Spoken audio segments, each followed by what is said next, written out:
Welcome back to the Deep Dive. You ready to dive into a mountain of tech news with me today?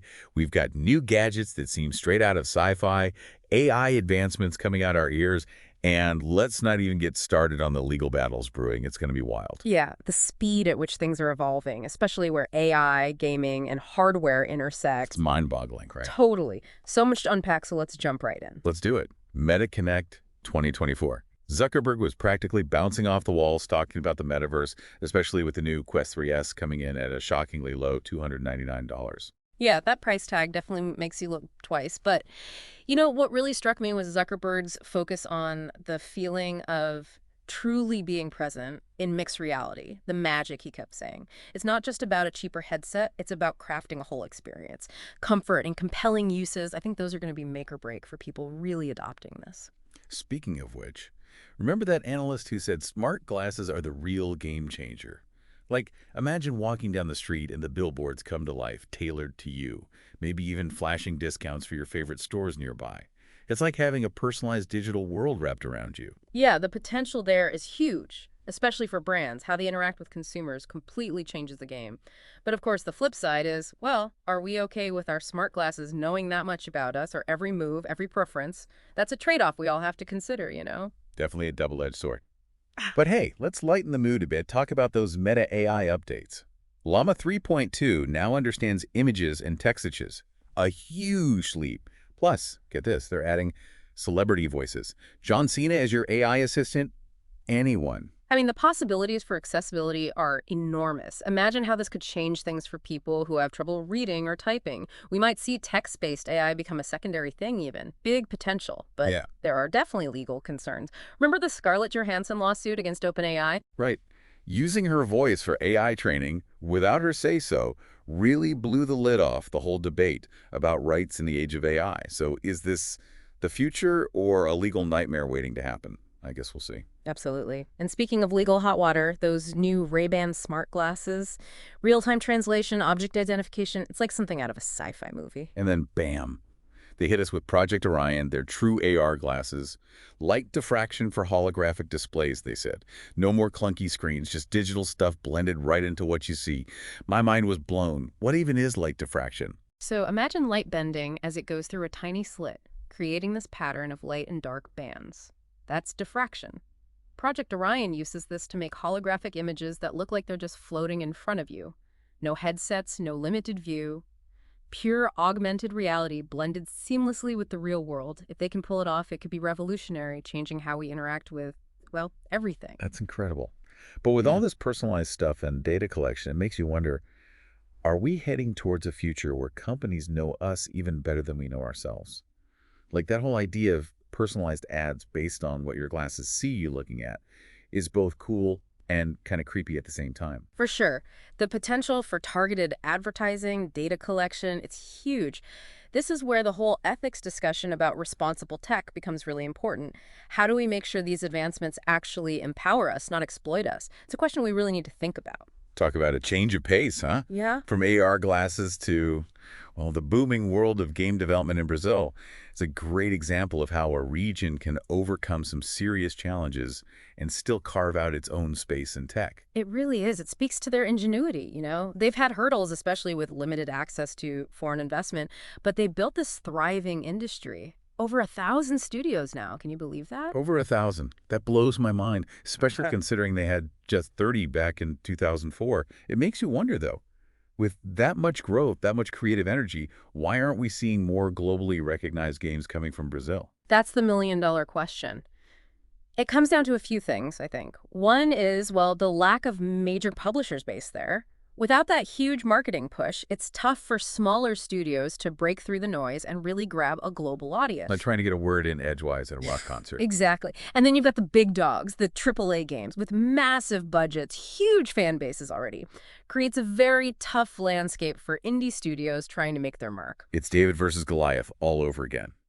But even with those odds, it's awesome to see that 93% of Brazilian developers are focused on original IP.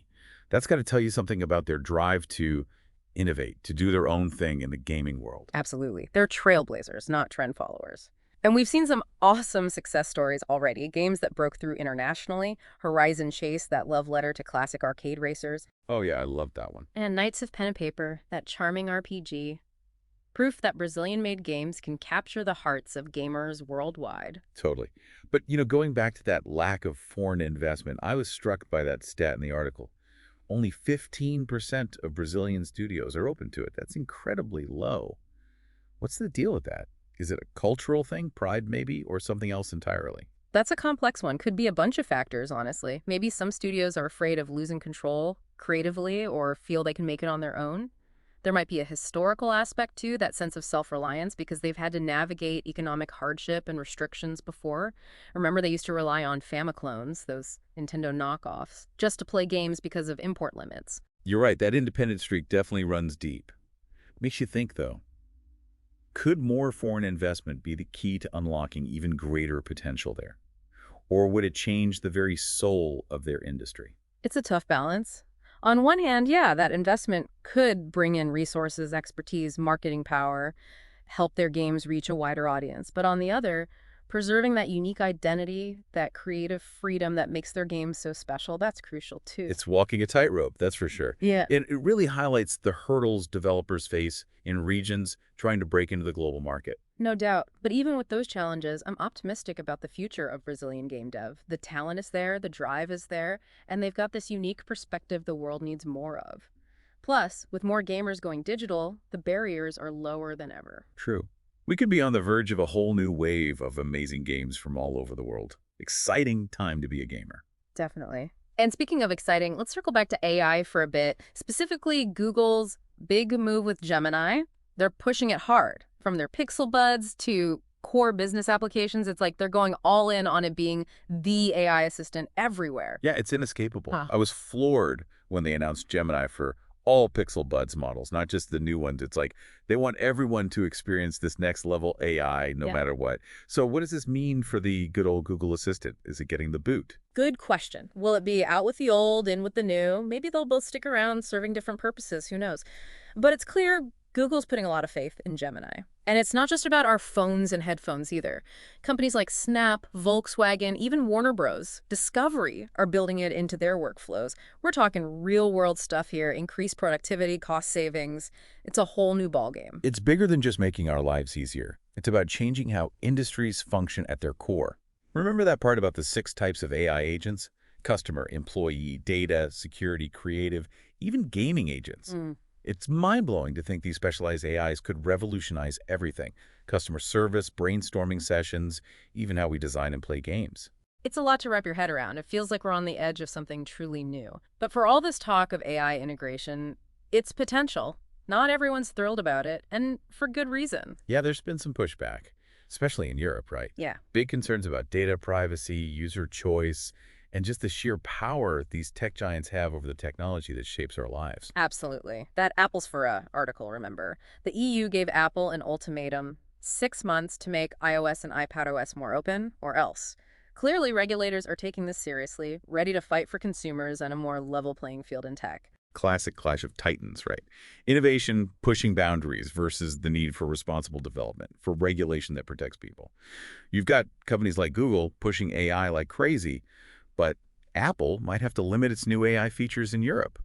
It makes you wonder if this will stifle innovation or just fragment the tech world even more. It's not so black and white. The EU's concerns are valid. They're worried about things like user choice, fair competition, and what happens if AI is misused. These are questions the entire tech industry needs to be asking. It's funny how that whole thing about Brazilian game devs kind of ties into these bigger issues about tech giants and the future of AI, right? Like we're at this turning point, and the choices made today are going to echo for years to come. No doubt about it. It's a constant tug of war between wanting groundbreaking tech and making sure it's developed responsibly. And nowhere is that tension more obvious than with AI, right? Totally. I mean, think about it. AI has the potential to solve some seriously complex problems, make our lives better in countless ways, open up whole new realms of creativity. But at the same time, There are those very real fears about jobs being replaced, algorithms with built-in biases, our privacy just vanishing. And those fears, they get amplified when you've got companies like Google and Meta leading the charge, right? Yeah. These companies are huge EE, and that means a huge responsibility to consider the ethics of what they're creating. They're shaping the world, whether we realize it or not. Straight out of science fiction.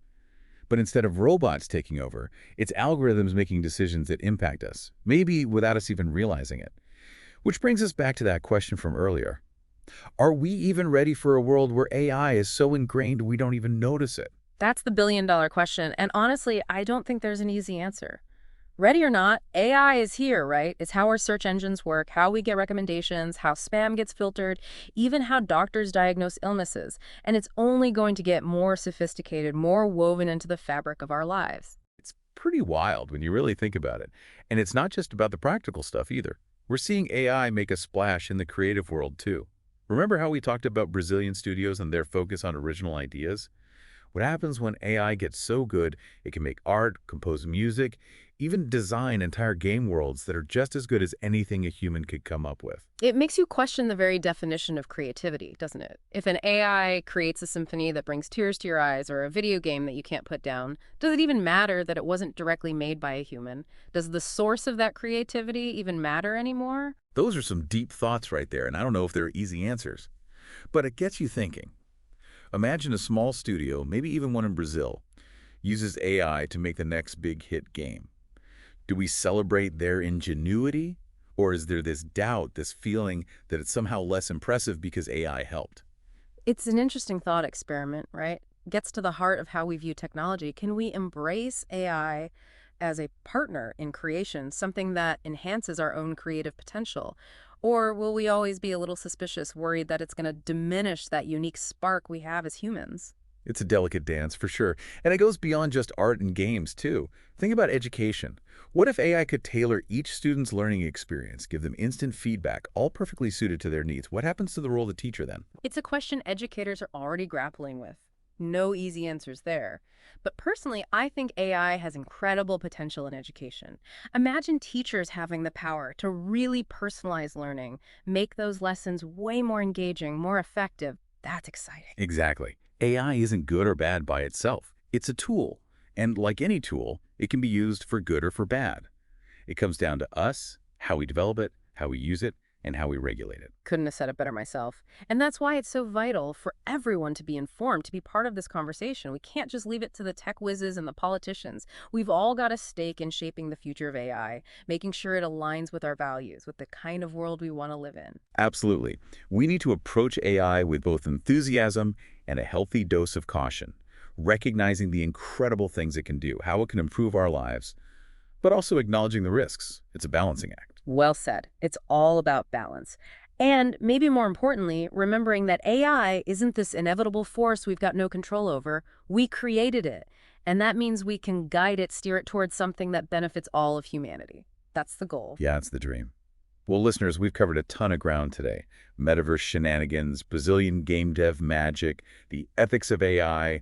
It's been a wild ride. Hopefully you found it as thought-provoking as we have. We've definitely asked more questions than we've answered, that's Yeah. for sure. But if there's one thing to take away from this deep dive, it's that the future of tech, it's not set in stone. We're still writing the story, every single one of us, so let's make it a good one. Oh, couldn't agree more. And on that note, here's a final thought to leave you with.